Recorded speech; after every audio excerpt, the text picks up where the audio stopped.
To Atlantic Television Network Society Watch. This is a program where we ventilate societal issues, give them aggregate attention with a view to provide solutions that will benefit humanities. On today's Society Watch, we'll be looking at numbers of issues starting from Delta State. Restorated students clash with police. From Abia State, police to brutal beheading of couple. On security, we are voting resources to fight terror, banditry. That's from federal government. On road safety, FRIC adopts town hall meetings to reduce crashes. On suicide, man climbs max demands end to insecurity. These are the issues we are going to be looking at today. You can join us on Facebook and YouTube at Atlantic Television Network, Instagram and TikTok at Atlantic TV Network 1. X Atlantic TV Net. You can also watch us live on our website, atlanticnetwork.tv. When we return from this short break, I will introduce my guest for today's show. Do stay with us.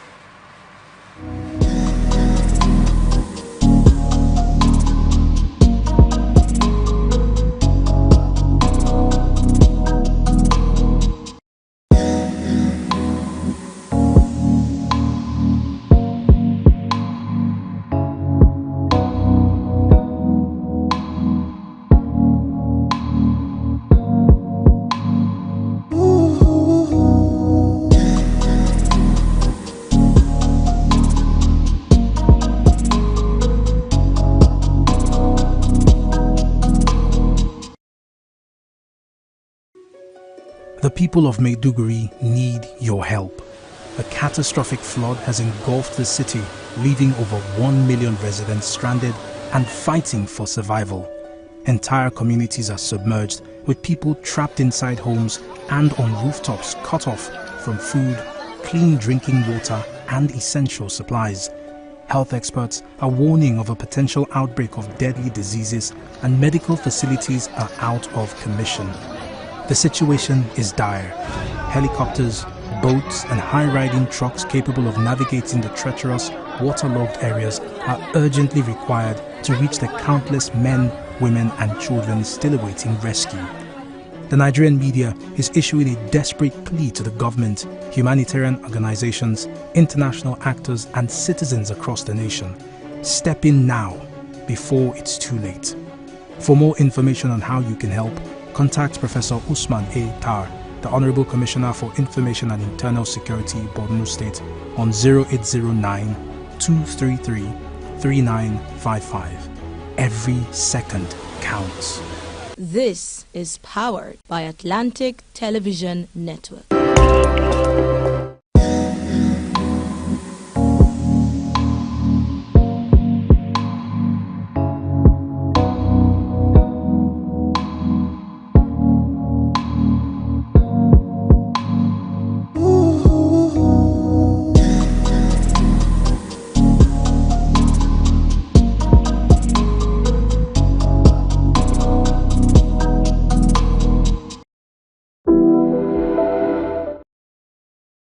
Welcome back. If you're just joining us, this is Society Watch on Atlantic Television Network, and joining me in this conversation is an amazing personality. I mean, I think I want to use a particular word. I'm like, I am Immaculate Rekana. Who are you? I'm Chuku. Thank you. Oh my God, economy challenges on their high. I mean, you can't afford not to laugh. You just have to laugh. Absolutely, that's what keeps us. Yeah, good to have you. It seems a contradiction. Thank you. Exactly. Good to have you, Mr. Chuku, in the show today. All right. I think I've not seen you in quite a long time. Yeah. Okay, the first story from Delta State. Tension grips the Owen community in Delta State on Wednesday, October 3, 2024, as rusticated students of Steele Secondary School clash with officers from the Delta State Police Command's Owen Division. The school administration had called the police to address alleged criminal activities by the students, which were causing disruptions on campus. CSP Aliyu Shaba, the divisional police officer, quickly deployed officers to contain the situation. However, the confrontation escalated as Frustrated students saw the police involvement as an overreach. The incident left the community on edge, with reports suggesting the school may remain closed on Thursday, October 4, which is today. Yesterday. Delta State Police spokesperson SP Bright Edafe downplayed the situation, stating via text, no problem there, please. All right, what actually caught my attention when I saw this story is the fact that the secondary student we're talking about here. It's not even a university that you would say, oh, maybe we have serious adults there. You know that in, let's say in 90s, when you see secondary school students, they were quite, adults. But these days you will see children. So how would children have a confrontation with police, security personnel? Well, this is a young adult, and at times young adults can be more rebellious and more confrontational than even the adult. Yeah, and a proper adult, other than a young adult, will probably have many considerations to make before going all out to confront security personnel. But youthful exuberance plays a whole lot of role in the things young adults, so they can even stand in front of the fire. They don't have the benefit of hindsight. They don't have experience. All they have is, the energy that, oh, we can stand it. And then, of course, these days of growing activism, whether right or wrong, can also propel them like, oh, we are fighting for our rights and all that. But however, we can't say much as concerned, because even the news didn't say much as what the real incident was. It only talked about calling on the police and there was a disturbance. It didn't say what the real disturbance. Stand for fight with the teachers and to avoid an unpleasant situation. Okay. Of course, some of the male teachers may even, the younger ones may take on him and get him injured. But to avoid such situation, I think it was best to call in the security people. But ultimately, schools having their security system can go a long way in averting this system. I remember we discussed that some time ago here when a certain organization was talking about having school securities, implementing school security systems to help and all that. And we did agree that it is very important in today's world, given what has happened around the world, given the state of insecurity in school, given even the fact that some students of schools, especially secondary school, can become notorious and out of control. You may need somebody to calm them down or something they can remember. And this has happened somewhere in Port Harcourt here before, that the military had to be called in and all that. So it's something that happens every now and again, unfortunately, though. Okay, and also looking at the fact that school is in section and these ones are going to stay at home, the students. Today. Maybe today, maybe today, because right now they don't know when they're going to resume phase because of the insecurity situation, for the sake of safety. All right. So how did they miss off the calendar? Yeah, you see, that again brings to mind what I said. The news reporting did injustice to the actual matter. If it is just that the guy came to school and maybe made some noise and security person came in, that was not, even looking at the police officer, the police spokesperson that downplayed the thing. He didn't show it. Just said there is no problem there. So if there is no problem, why are they not going to school? Why is today school? Or is there another thing? It's not a public, of course.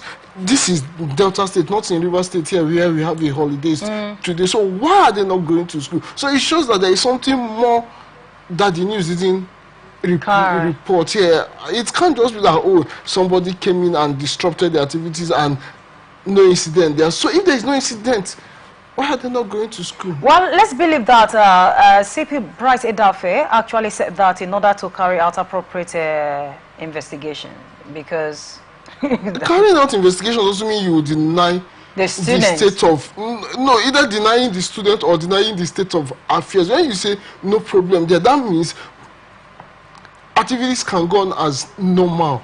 If there is an issue, let the public know. Parents have children here that their children won't be going to school. They should know.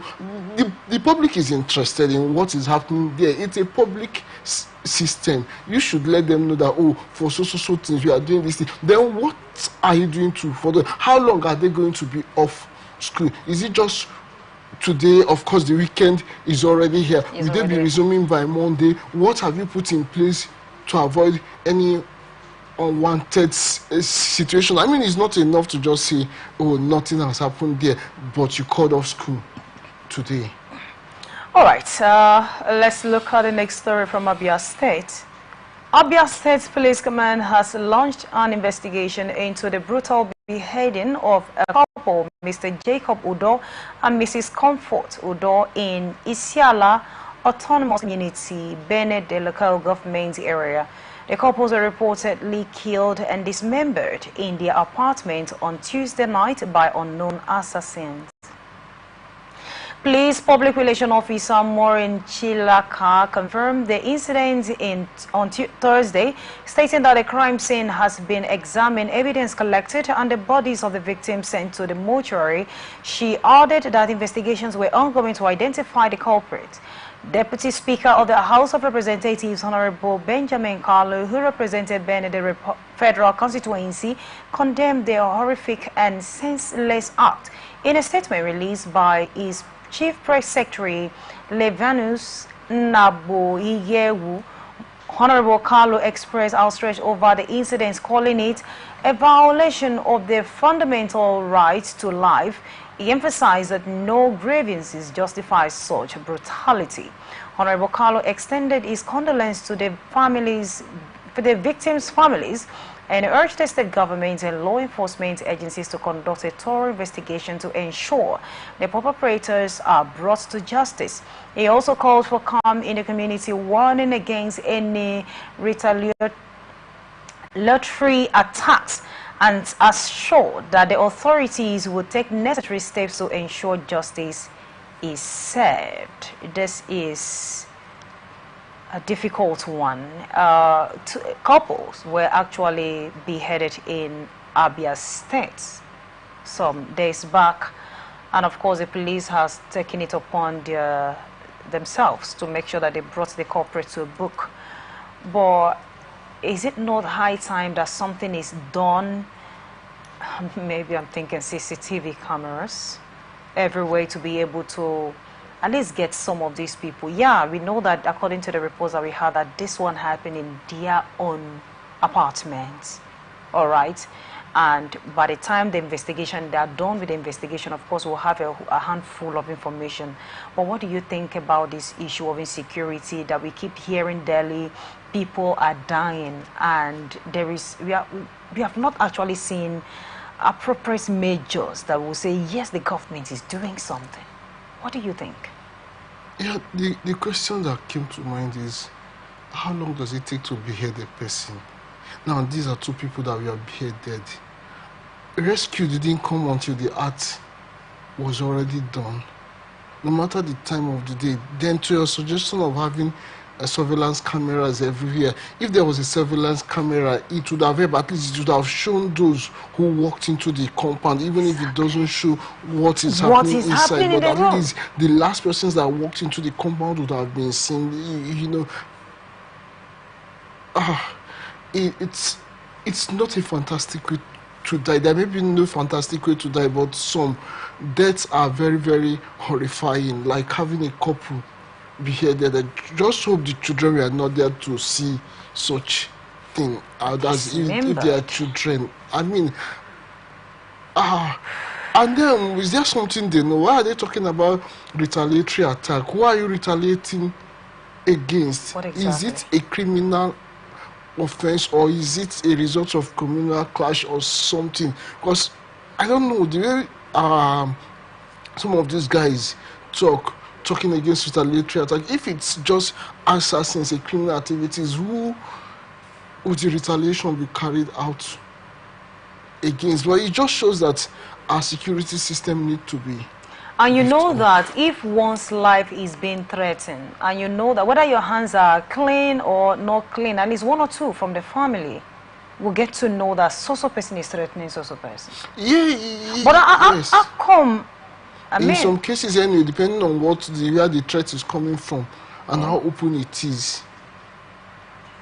Wow. Especially if you talk of extended family here, now the most closest person to each of them has been killed. It's a couple that has been killed. So if it was one of them, maybe you can say the wife may have an idea what has happened. Not having an idea that she's culpable or something, but did he discuss something with you, or did she discuss something with you? But just both of them. It's just a horrible incident. But to think that all this happened in the living house, where they live, in the apartment that they were, and was there no cry from outside that help couldn't come? Some things are just too difficult to explain. If they were kidnapped, taken somewhere, beheaded and dumped, it's even a different scenario. Like it happened, they live amongst people, for crying out loud. It's terrible. It's terrible. The security men need to unravel the cause of this, and those behind should be brought to justice. How do we get to a point where a person can dismember another person without even feeling it? It shows that the guys that even did that, they are very inhumane. To put it kindly, they are very inhumane. Like, not one, not two. For you to have gotten to that level, it shows that I don't know. They are just inhumane. They probably have some things controlling them other than just the human energy and senses. We are seriously waiting for police to conclude their investigations and probably bring the culprit to book, and then we will take it off from there. This is really disheartening. I mean, to talk about a service, well, may their soul rest in peace. And then the next story for today on security. Federal government has reiterated its commitment to addressing insecurity in the country through enhanced investment in equipment, manpower and intelligence gathering. This was stated by Minister of Information and National Orientation Mohammed Idris during the first international conference organized by the news agencies of Nigeria in Abuja, theme interrogating the root cause of violence in the Shale and its impact on Nigeria's territorial integrity. The conference brought together experts, policymakers and stakeholders to assess the challenges posed by the violence in the Sahel regions and propose solutions. Idris acknowledged that the Sahel has become a center of instability characterized by violence, terrorism, organized crimes, drugs trafficking, weapons smuggling and violent extremism, all of which have repercussions for Nigerians due to its porous border with the region. Nigerians share a long and porous border with several conflicts in Sahelian countries, making us vulnerable to the spillover effect of violence, he said. This not only threatens our security, but also complicated our ability to maintain effective control over our borders. Idris noted that scholars have attributed these challenges to socio-economic marginalization, weak governance, environmental degradations, climate change, and transitional organized crime, including illegal armed trafficking. He emphasized that the consequences of these conflicts are diversely affecting Nigeria's economy, internal security, and the socio-economic well-being of its citizens. The minister pointed out that the root cause of the violence in the Sahel includes socio-economic marginalization, governance, weaknesses, environmental issues, and organized crime. He asserts that the federal government is committed to addressing these underlying factors both domestically and in collaboration with international partners. The violence in the Sahel is not an isolated issue, and no single country can tackle it alone, he stated. Nigeria has intensified its engagement with neighboring countries and other regional and international partners, strengthening joint military operations such as the multinational Joint Task Force, while supporting activities aimed at stabilizing the Sahel region. Yeah, they have talked about this, and we know that according to them on the domestic conference, he actually highlighted some of the security talking about the top priority in government, that's Tinubu's renewed hope agenda, and mentioned that the government is investing in equipment, manpower, and new fighting platform along with intelligence gathering to combat insecurity effectively.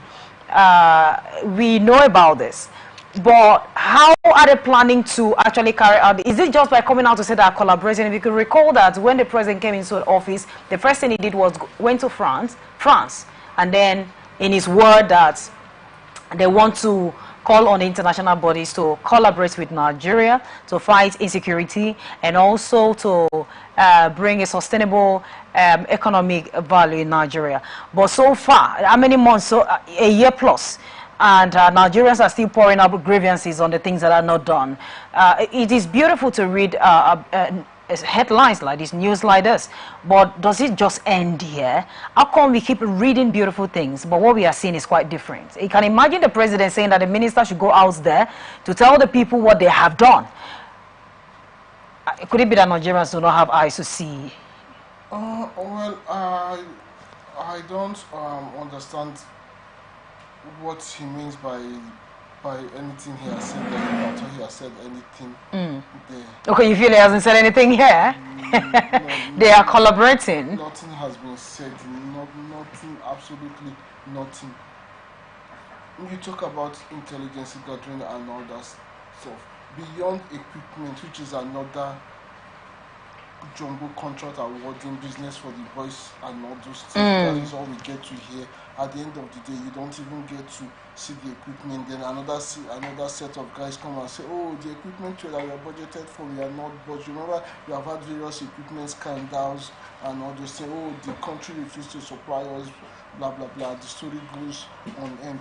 But there's a question that, in recent time, there have been accusation and counter-accusation by one of the states was hit by this banditry. What is the government doing about that accusation? This governor of Zamfara State accused his predecessor, who incidentally... Of sponsoring insecurity. Yes, who incidentally is the Minister of Defense. What has the incumbent government at the center done to... I mean, it's the Minister of Defense that has been accused of sponsoring banditry when he was in government. What is the government doing about? So, beyond telling us gathering of intelligence, where there seems to have been an intelligence gathered, what are you doing about it? You have seen pictures where those bandits took with security men. The government cannot just be telling us that he's doing about insecurity. The insecurity is real. It's not a fiction. So they shouldn't treat it as though it were a fiction. They should get to work. They should get to work. It's not about when a conference is organized, a minister of information comes on to say, oh, we are doing a lot. Nigerians have to see the results of what you are doing. People should freely go to farm. People should be able to go to farm. People should be able to move. This is December period, a time where people naturally travel. People should be able to travel. Let people's concern even be about the cost of traveling, their schedule, and not criminality on the road. So it's not enough to tell us, oh, you are doing enough collaboration, or you're always pushing into what. Yes, the Sahel issue is true, but internally, what are you doing to ensure that we have a minimal impact of the Sahel crisis in our country? There are internal issues. They may be a byproduct of the Sahel, the general Sahel region, but can't we keep them off our borders? He talked about porous border. Who is responsible for securing the border? Something should be done about those. It's not enough to talk. Idris said that security is President Tinubu's administration's priority. and they are investing a lot in equipment, manpower, and new fighting platforms along intelligence gathering, of course, to combat insecurity effectively. And I'm like, how long are they going to gather this new fighting platforms for over since the president came into office till now? What happened? They've not been able to gather platforms. By this time, they are talking about gathering platforms. Is fighting insecurity in our society today, in our country, really a priority in this present government? That is not a rhetorical question, but it is for you to ponder on. This is Society Watch on Atlantic Television Network. A return after this short break. Do stay with us.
The people of Maiduguri need your help.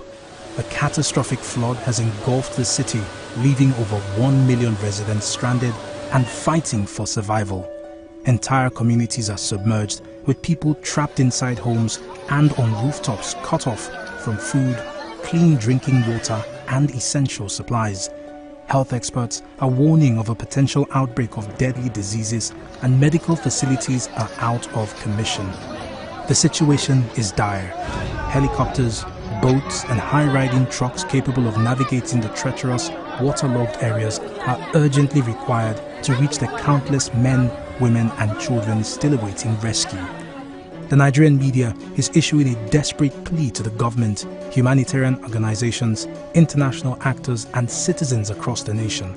Step in now, before it's too late. For more information on how you can help, contact Professor Usman A. Tar, the Honorable Commissioner for Information and Internal Security, Borno State, on 0809-233-3955. Every second counts.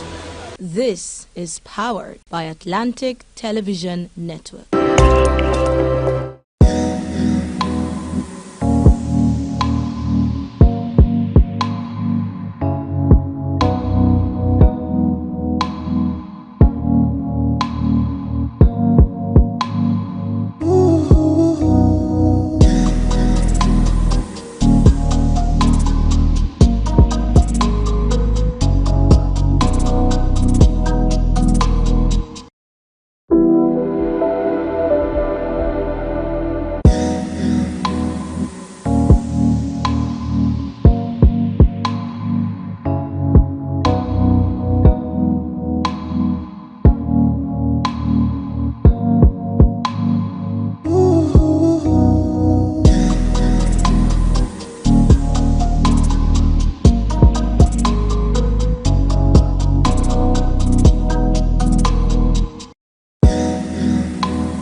Welcome back. If you're just joining us, in a statement released on Thursday in Abuja, the Co-Public Education Office Assistant Co-Marshal Olusegun Ogunbamide explained that the motor park rally method of public outreach has not effectively prompted a shift to town hall meeting on Transnet campaign and press conferences.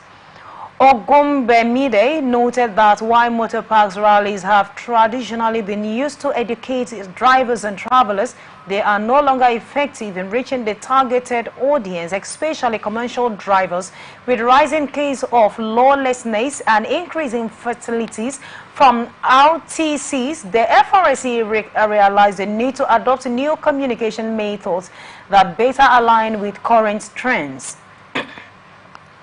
FRSC Co-Marshal Shehu Mohammed approved the use of town hall meetings and press conferences as the primary strategies for disseminating road safety messages.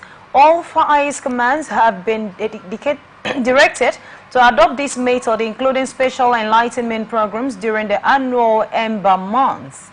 The new approach will involve broader engagement through mosques, churches, and other socials and cultural platforms, ensuring the road safety message reaches communities, drivers, and commuters who are the most vulnerable in the event of crashes. The aim is to create widespread awareness of the danger of RTCs and reduce the social and economic losses caused by road accidents.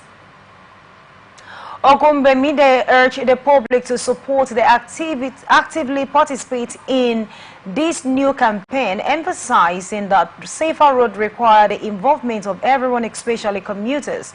The FRSC, as Nigerian-led agency for road traffic management and safety, remains committed to using all available methods to prevent road carnage and create a safer driving environment. All right, the FRSC, that is they have come up with the idea of no longer just disseminating the information in motor parks like they were doing before, but they are taking it to a town hall and also conferences, especially for drivers and commuters, because they are more vulnerable to this issue of crashes.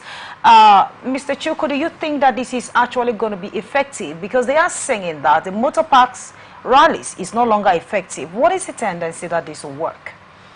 If you ask me, I think the most effective place to carry out campaign against crashes, road traffic accidents, and will still remain the motor park and those on the journey, actually. But if you go to town hall, especially when you look at the target audience are drivers. The best place to find them is at the motor park. And you may commuters. go to the town and wide commuting on the road. You may go to the town hall, whatever town hall you choose to apply, they will not be there. Conferences, who is going to be your target audience at the conferences, except you have a way of still pulling the same people. If you can't get them into at the motor park, what's the measures to pull them into your conference hall for them to, I mean, those guys are not naturally the kind of people that are interested in attending your conferences and all that. They just sit as if, oh, na English, and they go speak. So how do they reach out to commuters? I think motor park is, we're talking of the commuter. It's easier for, you see, when you go to the town hall, like a village or something, what you're going to meet there are potential commuters. Okay. At that point, they are not commuting nowhere. They are just going about their normal business, maybe going to the farm, or maybe those that come to church like this. I even think it's overburdening to churches and mosques, everything you want to throw it to them. They have, those organizations have their own goals. I agree, it's not completely a bad idea to get them involved where necessary, but throwing everything, oh, let's go, I think it's a way of shying away from what you should do. Now, at that point, when these guys are in the church, the commuters, they are potential commuters, especially when you talk of long distance journey. But if you go to the park, quite a good percent of those at the park at every given time are ready to travel. And those are the people you will likely get their attention when you talk about the potential, the possibility of accidents happening on the road. The guy who is on a journey, who is inside a vehicle, who is about to buy his ticket, who is dragging his luggage into the park, will likely give you attention when you mention how to prevent road traffic accident than the guy, say, who is working on his farm, who is cooking in the kitchen. And so I think the motor park would still be the, if they're not getting the required results in motor park, then they should go back and look at how to make it more attractive. But I think it's still the best place for them to. And then talking about churches, a particular church held a program yesterday in Port Harcourt here, and they had more than 500,000 people that gathered. So don't you think that if they can reach, yes, don't you think that if they can reach out to those that number of persons in a day, let's assume that whenever an organization or a denomination have this kind of gathering, like the one that happened yesterday, and they are able to reach out to this number of persons, that it will be more effective than motorpark, because in that place we have drivers, we have of course commuters, all right? So don't you think it will be more effective, because they mentioned communities, and for them to reach out to communities, they can't just go and stand on the road and start shouting. They mentioned the mediums at which they will use to get this, mosques, churches, and other societal. You see, the challenge with going to church for such campaigns is that, like the organization you talked about, which organization is, they had their predetermined goal before they gathered those crowds. They may not want to be burdened with your own agenda, much as it concerns the larger society, but at that point in time they have their goals. Even the crowd coming there have a preconceived idea what they are going to get. They may not be interested, so going there would mean that you will try as much as possible to water it down as much as possible to fit in to whatever program that is, if they are allowed, you need their permission. But like I said earlier, at the motor park, the guy who is about to travel, nothing is more important to him at that point in time than a safe journey. The guy who is in the church, in the farm, in the kitchen, playing with his children in the house, or even in the village meeting, may not immediately be bothered about safe journey for a journey he has not conceived. But the one who is at the park, who is on the journey, already have the burden in his heart of arriving safely. So he is the one who is likely to be concerned about what the driver does on the road or does not do, the state of the vehicle and stuff like that. Now, looking at the level of insecurity, looking at the level of crashes now on the road, you think people are not consciously conscious about this, even without being on the motion? Because if you are in a motor park, there's every tendency that other activities are ongoing, so people might not give you 100% attention, even the people that are about traveling, because what they are thinking about is how they want to get their passengers complete and move, and how to share their money. But in this kind of gathering, you know, these days, one of the guests said that it seems that the society seems to pay attention to their man of God than even the government over there. No. So if they get to this kind of denomination, and then the pastor comes up to say, okay, this is what we are about listening to now. Remember that this kind of gathering, they don't just come up. It's not a normal day-to-day activity, like normal day-to-day or Sunday services, all right? But it is a kind of program that has been put out there, creating awareness that this kind of thing is going to take place. So this is not a non-denominational, because even if you are part of that denomination or not, if you find it interested that what you are looking for is there, you go. So if these people can equally maximize this opportunity, don't you think is what they want to do, so that they will also fit it in? Because of course, even if you are, even if you are one of the big shots, you can't just walk into another person's organization and start saying things. No, you see, the thing is this, much as these places may offer help, but I'm reacting to what they said, that using the parks doesn't seem effective. Okay, effective I still believe that using the parks is much more effective. I agree you may go to the park and don't get everybody's attention, but that guy who is about to take a journey, okay, he's likely to give you attention when you bring issues of safety on the road compared to when he's in his house. So, but the thing is that they should even look inward at their men. For example, how do they make this presentation? There's a way you make a presentation that makes it attractive. And when you get to the park, who do you focus on? I see some of those men on the road. When they are on the road, who is their focus? What is their focus? You see a commercial vehicle overloaded, you ignore him. For example, some of the cabs that carry to you, ignore them, but your focus is usually on private cars. Vehicles. Road traffic accident is something that happens both to private and public. To be sure, the rate of fatality or injury, the impact on society would likely be more on a public vehicle than a private car. I'll tell you why. A private vehicle may probably just be carrying the driver, who could be the owner of the vehicle, or anything, just one person, but a commercial vehicle at every given time has more than one person there. So if the vehicle that has one and the one that has more than one person crashes, which is going to have more effect on society, especially if you will need the emergency, it's going to even drain economically. So I think the focus, when you get to the park, who are you focusing on? So my concern is, who do they focus on? If they use the same approach they use on the road, focusing more on private vehicles than on commercial. You see buses overloaded, nobody talks to them. I don't know what arrangement they have. But talking about this, yes, we know, based on the statistics you've just given, that private commercial vehicles carries more than a private. Yeah.